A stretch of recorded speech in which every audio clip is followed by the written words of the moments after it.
কাজী কাদের নেওয়াজের লেখা সেই মহান কবিতাটার কথা আপনাদের মনে আছে? শিক্ষাগুরুর সম্মান নিয়ে যে কবিতাটা তিনি লিখেছেন, যেটা শুরু করেছিলেন এভাবে: বাদশাহ আলমগীর কুমারে তাহার পড়াইতো এক মৌলভী দিল্লির। একদা প্রভাতে গিয়া দেখেন বাদশাহ শাহজাদা এক পাত্র হস্তে নিয়া ঢালিতেছে বাড়ি গুরুর চরণে। পুলকিত হৃদয়ে আনত নয়নে শিক্ষক শুধু নিজ হাত দিয়া নিজেরই পায়ের ধুলি ধুয়ে মুছে সব করিছেন ছাপ সঞ্চারী অঙ্গলে। অর্থাৎ শুরুটা তিনি করেছিলেন যে বাদশাহ আলমগীর কোনো একদিন গিয়ে দেখেন যে তার পুত্র শিক্ষাগুরুর পায়ে পাত্র দিয়ে পানি ঢালছে, আর সেই পা নিজে আঙুল দিয়ে পরিষ্কার করছেন শিক্ষাগুরু। তখন তিনি তার পুত্রকে ভৎসনা করলেন, কেন তার পুত্র শিক্ষকের পা নিজে ধুয়ে দিচ্ছে না, কেন নিজের হাতে পরিষ্কার করে দিচ্ছে না।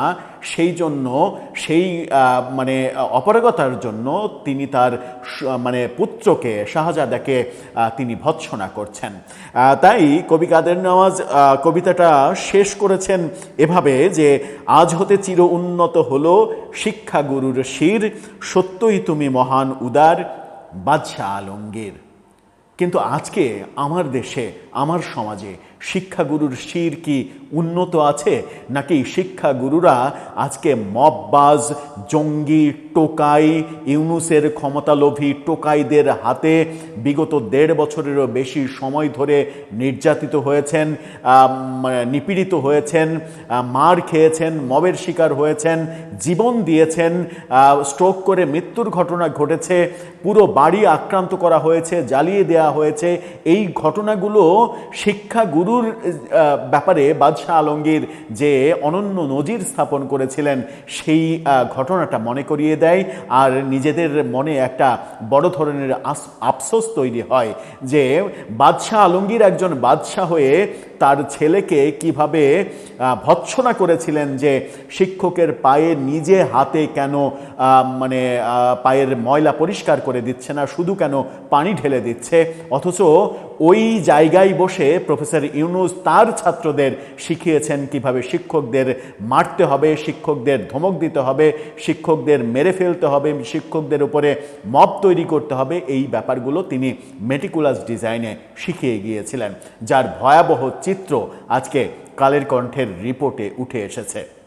গতকালকেও আমরা দেখেছি ঢাকা বিশ্ববিদ্যালয়ে ওই তথাকথিত নেতারা ঢাকা বিশ্ববিদ্যালয়ের ভিসির কাছে গিয়ে, ওই তথাকথিত যে নেতারা, যায় নির্বাচিত নেতারা ঢাকা বিশ্ববিদ্যালয়ের ভিসির কাছে গিয়ে, ভিসির সঙ্গে মিটিং থাকলে তো ১, ২, ৩ জনের একটা প্রতিনিধি দল যাবে, গিয়ে সুন্দরভাবে বসে শান্তভাবে কথা বলবে। কিন্তু পুরো দল, একটা মব, একটা ১০০ জনের একটা দল নিয়ে, এবং গণমাধ্যমকে বলে, গণমাধ্যমের ক্যামেরা যেন থাকে, একটা শোডাউন।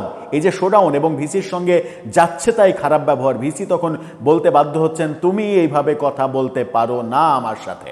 অন্য একজন শিক্ষক বলছেন, এই তুমি আমাকে ভয় দেখাও কোন সাহসে, একমাত্র আল্লাহকে ছাড়া আমি কাউকে ভয় পাই না। শিক্ষককে ভয় দেখাচ্ছেন, শিক্ষককে থ্রেট দিচ্ছেন, ভিসিকে থ্রেট দিচ্ছেন, ভিসিকে শাসাচ্ছেন, এবং হাত নেড়ে নেড়ে, চোখ ঝুলিয়ে ঝুলিয়ে, ভাষাই বর্ণনা করা যায় না, যেটা গতকালকেও ঘটেছে। প্রফেসর ইউনুসের শাসনের অবসান ঘটার পরেও তার শিখিয়ে দেওয়া এবং তার ছত্রছায়ায় বেড়ে ওঠা এই বাহিনী এখন পর্যন্ত শিক্ষকের সঙ্গে অসদাচরণ করেই চলেছে। শিক্ষকের সঙ্গে অসদাচরণ এবং প্রফেসর ইউনুসের শাসন আমলের প্রথম ৩ মাসে অন্তত ৩,০০০ মবের ঘটনা ঘটেছে বলে রিপোর্টে উঠে এসেছে কালের কণ্ঠের। যদিও শিক্ষক পর্যায় থেকে সেটা দাবি করা হয় যে ৪,৫০০ মব করা হয়েছে। চলুন একটু জেনে দেখি, বুঝে দেখি প্রফেসর ইউনুস কিভাবে বাংলাদেশের শিক্ষা প্রতিষ্ঠানকে ধ্বংস করেছেন, শিক্ষকদের মর্যাদা ধ্বংস করেছেন, এবং ছাত্রদেরকে পড়ার টেবিলে না বসিয়ে মবের বাজারে ছেড়ে দিয়েছেন, এবং কিভাবে মব করতে হয়, দুর্নীতি করতে হয়, চাঁদাবাজি করতে হয়, কিভাবে টাকার মালিক হতে হয়। গত প্রফেসর ইউনুসের শেষের ১ বছরে বাংলাদেশে শত শত হাজার হাজার কোটিপতি বেড়েছে। এই সংখ্যা কোত্থেকে আসলো সেই প্রশ্নও এসেছে। এই মববাজদের, মব বাহিনী, প্রফেসর ইউনূসকে যারা চাকরি দিয়েছিলেন বলে প্রফেসর ইউনূস বারবার বলেছেন, এই মববাজদের কবলে পড়ে শিক্ষকদের কিভাবে হেনস্থা হতে হয়েছে সেই চিত্র কালের কণ্ঠ ভয়াবহ সেই চিত্র তুলে এনেছে। সেই আলোচনাই করবে এই ভিডিওতে। থাকবেন পলিটিক্স টিভির নিয়মিত আয়োজনে।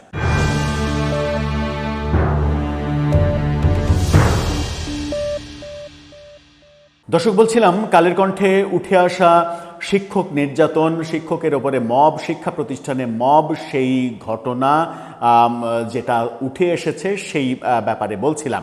শিক্ষাগুরুর বিভীষিকাকাল, ইউনূস আমলে 3 মাসে 3000 শিক্ষক মবের শিকার। সেখানে তারা আরেকটা শিরোনাম করে বলছে, মব সফলের পর প্রহসনের পদক্ষেপ। অর্থাৎ লোক দেখানো প্রহসন করেছে ইউনূস প্রশাসন। তারা যমুনায় বসে থেকে এই মবগুলো করিয়েছে, মব সফল করে তারপরে একটা প্রহসনের একটা পদক্ষেপ, লোক দেখানো একটা পদক্ষেপ নেয়ার একটা রিহার্সেল করেছে, কিন্তু সেগুলো কোনোটাই কাজে লাগেনি। এই রিপোর্টে যেটা বলা হচ্ছে সেটা হচ্ছে যে 2100 শিক্ষকের বেতন চালু হলেও বেতনহীন এখনও 700 শিক্ষক স্কুলে ফিরতে পারেননি। তার মানে হচ্ছে যে প্রায় 3000 শিক্ষক যাদেরকে বের করে দেওয়া হয়েছিল তাদের বেতনও বন্ধ করে দেওয়া হয়েছিল। কি ভয়াবহ দুর্যোগ নেমে এসেছিল তাদের উপরে। বলা হচ্ছে যে বিএনপি আসার পর স্কুলে ফিরেছেন আরও 200 শিক্ষক, এই দাবিটা করা হচ্ছে। আমরা মূল খবরে যাওয়ার আগে আপনাদেরকে কালের কণ্ঠে উঠে আসা বেশ কিছু চিত্র দেখাতে চাই। মবের চিত্রগুলো কয়েকটা আপনারা দেখে নিন।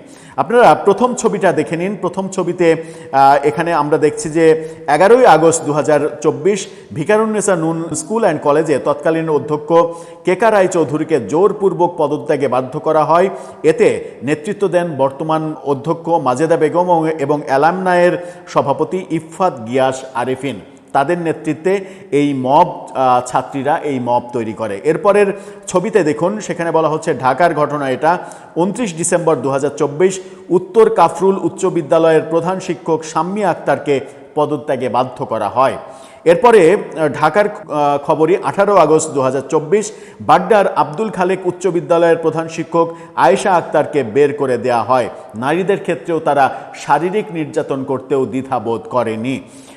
এরপরে চট্টগ্রামের খবর 18 জানুয়ারি 2026 টাইগার পাস উচ্চ বিদ্যালয়ের প্রধান শিক্ষক মোজাম্মেল হক যোগদান করতে গেলে তাকে নাজেহাল করা হয়। এই তো ক্ষমতা ছাড়ার কয়েকদিন আগের ঘটনা, 18 জানুয়ারি এবছরের ঘটনা। মানিকগঞ্জের ঘটনা 25 আগস্ট 2024 বিষ্ণুপুর জিএম উচ্চ বিদ্যালয়ের প্রধান শিক্ষক হাফিজুর রহমানকে পদত্যাগ করানো হয়। এই ঘটনাগুলোর মধ্য দিয়ে যেটা প্রমাণ হয় সেটা হচ্ছে যে প্রফেসর ইউনূস শিক্ষাগুরুর যে মান, বাদশাহ আলমগীর যে মহান হয়েছিলেন শিক্ষাগুরুর সম্মান দিয়ে, সেই মানটাকে ভূপাতিত করেছেন। অথচ দুর্ভাগ্যজনক হলেও সত্য, এই মেটিকুলাস প্রফেসর ইউনূস তিনি নিজেও একটা দীর্ঘ সময় শিক্ষকতা করেছেন। শিক্ষকের মর্যাদা তিনি নিজেই ভুলে গেছেন, কারণ তাকে মবতন্ত্র আর ক্ষমতার নেশা, টাকার নেশা, আমেরিকার এজেন্সি বাস্তবায়নের নেশা পেয়ে বসেছিল। কি বলছে গণমাধ্যম? বলছে, ও ভাই, আমরা শিক্ষক মানুষ, আমরা রাজনীতি করি না, আমরা ছাত্র আন্দোলনের পক্ষে ছিলাম, ভাই আমাদের মাইরেন না, ভাই আমাদের উপরে হামলা করেন না, ভাই ও ভাই আমাদের বাঁচান, আমাদের বাঁচান। এই হচ্ছে শিক্ষকদের আকুতি ছিল। এভাবেই বন্ধ ঘরের দরজা ভেতরে প্রাণ ভিক্ষা চেয়ে বুক ফাটা আর্তনাদ করছিলেন কয়েকজন মানুষ। কেউ এ ঘর থেকে ও ঘরে ছোটাছুটি করে বাঁচার আকুতি জানাচ্ছেন, কেউ মোবাইল ফোনে কাউকে ফোন করার চেষ্টায়। বাইরে থেকে দরজায় সজোরে একের পর এক আঘাত করা হচ্ছে, ধারালো অস্ত্রের কোপে ফেটে যাচ্ছে দরজার কাঠ। আমাদের অনুসন্ধানে 5 মিনিট 50 সেকেন্ড, অর্থাৎ কালের কণ্ঠের অনুসন্ধানে 5 মিনিট 50 সেকেন্ডের একটি ভিডিও ফুটেজে দেখা গেছে এই ভয়াবহ চিত্র। 2024 সালের 18 আগস্টের চিত্র এটা। সেদিন বরিশালের গৌর নদীতে মাহিলাড়া NM মাধ্যমিক বিদ্যালয়ের স্টাফ কোয়ার্টারে প্রধান শিক্ষকের বাসায় এই হামলা হয়। প্রধান শিক্ষক প্রণয়কান্তি অধিকারীকে সপরিবারে ঘরের ভেতরে আটকে বিভীষিকাময় পরিস্থিতির সৃষ্টি করা হয়। এবং মজার ব্যাপার হচ্ছে যে এই শিক্ষক নির্যাতন, শিক্ষকের উপরে মব, এই ঘটনাগুলো আবার অনেকখানি যারা সনাতন ধর্মের, হিন্দু ধর্মের শিক্ষক, তাদের উপরে সব থেকে বেশি হয়েছে। আমরা দেখেছি এই অভিযোগ আসিফ মাহমুদ সজীব ভূঁইয়া উপদেষ্টা ছিলেন যিনি, তার বাবার বিরুদ্ধেও উঠেছে। তার বাবা যে মানে তার ওখানকার যে স্কুল, তার বাবা যে স্কুলের মানে শিক্ষক নাকি ম্যানেজিং কমিটির সভাপতি, আমি ঠিক মনে করতে পারছি না, সেই স্কুলেরই শিক্ষিকা, একজন সনাতন ধর্মের শিক্ষিকা, তাকে তার উপরে মব তৈরির অভিযোগ সেই শিক্ষক বাংলা ভিশনের সঙ্গে সাক্ষাৎকারে নিজেই অভিযোগ করেছিলেন। অর্থাৎ মব কারা করেছে, মবের নেতৃত্ব কারা দিয়েছে, খুব সহজেই বোঝা যায়। প্রণয়কান্তির মেয়ে জাহাঙ্গীরনগর বিশ্ববিদ্যালয়ের শিক্ষার্থী, তিনি এই বর্ণনা দিয়েছেন। সেই যাত্রায় মাসলেও পরে জোর করে পদত্যাগ করানো হয় এই শিক্ষককে। গত 19 এপ্রিল দুপুরে ফোনে যোগাযোগ করা হলে অজ্ঞাত স্থান থেকে প্রণয় অধিকারী বলেন, আমার প্রাণের ক্যাম্পাসের ভেতরে আমাকে সপরিবারে এভাবে মেরে ফেলার চেষ্টা করেছে। একথা যতবার ভাবি ততবার গা শিউরে ওঠে। এই ব্যাপারগুলো মানে অনেক ব্যাপার উঠে এসেছে। মানে এই বলছে, একই স্কুলের অবসরপ্রাপ্ত প্রবীণ শিক্ষক শহীদুল্লাহ কালের কণ্ঠকে বলেন, একজন শিক্ষক সমাজ গঠনের কারিগর, অথচ তিনি আজ নিজেই অন্ধকারে। প্রণয়কান্তি অধিকারীর মতো কঠিন বাস্তবতার মুখে পড়েছেন দেশের বেসরকারি বিদ্যালয়ের অন্তত 3000 শিক্ষক শিক্ষিকা। আরও কয়েকজন কলেজ বিশ্ববিদ্যালয়ের শিক্ষকও মব সন্ত্রাসের শিকার হয়েছেন। 2024 সালের 5 আগস্ট আওয়ামী লীগ সরকারের পতন হলে দেশ জুড়ে শুরু হয় এই মব উৎসব। এর থেকে রেহাই পাননি মানুষ গড়ার কারিগর, শিক্ষা গুরুরা। ঠিক কতজন শিক্ষক মবের শিকার হয়েছেন সুনির্দিষ্টভাবে সেই সংখ্যা শিক্ষা মন্ত্রণালয়, মাধ্যমিক উচ্চশিক্ষা বোর্ড কিংবা জেলা শিক্ষা অফিসের কোথাও পাওয়া যায়নি। তবে মানে বিভিন্ন মানে পরিসংখ্যানে তারা জানতে পেরেছে, তাদের তদন্তে উঠে এসেছে সেই সংখ্যা 3000।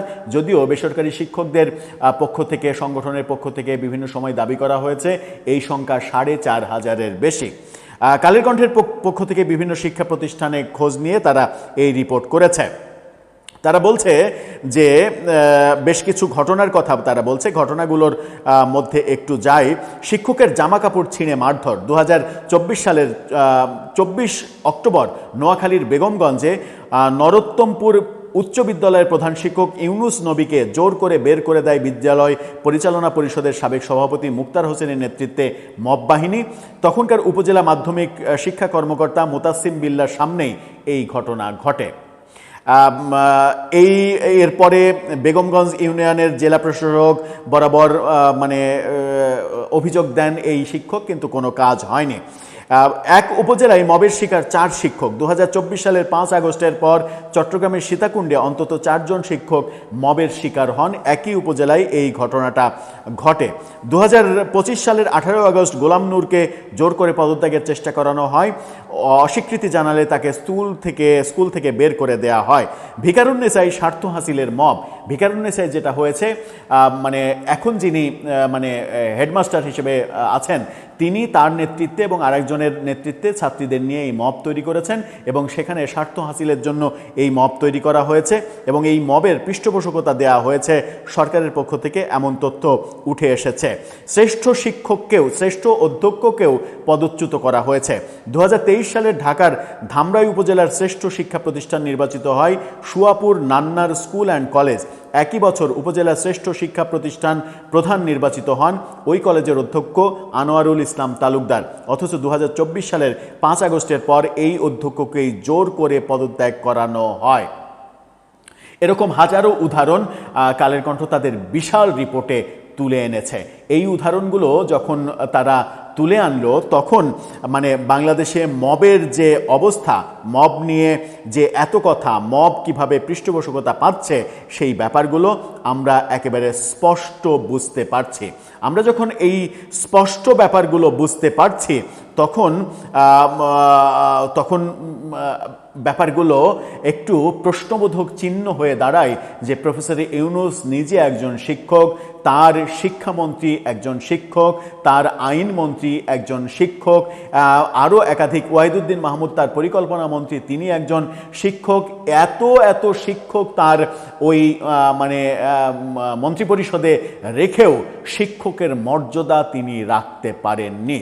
বলা যায় তিনি রাখেননি, কারণ তিনি মবতন্ত্র কায়েমের জন্য একটা মাস্তানি শাসন, সাবেক এনবিআর চেয়ারম্যানের ভাষায় বলতে হয়, একটা মাস্তানি শাসন প্রতিষ্ঠা করার জন্যই তিনি এসেছিলেন। এবং এই মাস্তানি করে যেটা করতে চেয়েছিলেন সেটা হচ্ছে তার অনুগতদের মাস্তানি করে অন্যদেরকে তাড়িয়ে দিয়ে, এবং পরবর্তীতে আমরা দেখলাম যে বিএনপিকেও মাইনাস করার পরিকল্পনা অনেকের মাথায় ঢুকেছিল। এদের বিএনপিকেও মাইনাস করার চেষ্টাও তারা করছিল, এবং সেটাও যদি পারত তাহলে তারা তাদের খায়েশ মিটিয়ে তারা ক্ষমতায় আরোহণ করতে পারত। ক্ষমতায় আরোহণ করে এই দেশটার নামই হয়তো পাল্টে দিত, যে নাম পাল্টে দেওয়ার, জাতীয় সঙ্গীত পাল্টে দেওয়ার, সংবিধান পাল্টে দেওয়ার যে মেটিকুলাস ডিজাইনগুলো করা হচ্ছিল, তাতে এই দেশের নাম পাল্টে দিয়ে বাংলাদেশের জায়গায় হয়তো তারা মবের দেশ হিসেবে লিখে দিলেও আশ্চর্য হওয়ার কিছু থাকতো না। দর্শক, যে ভয়াবহ চিত্র কালের কণ্ঠ তুলে আনলো, এবং কালের কণ্ঠ ধারাবাহিকভাবে প্রফেসর ইউনূসের সকল অপকর্ম যেগুলো তুলে আনছে, সেগুলো নিয়ে আপনার ভাবনার অবসর আছে কি? আপনার মতামত জানিয়ে লিখতে পারেন আমাদের কমেন্ট বক্সে।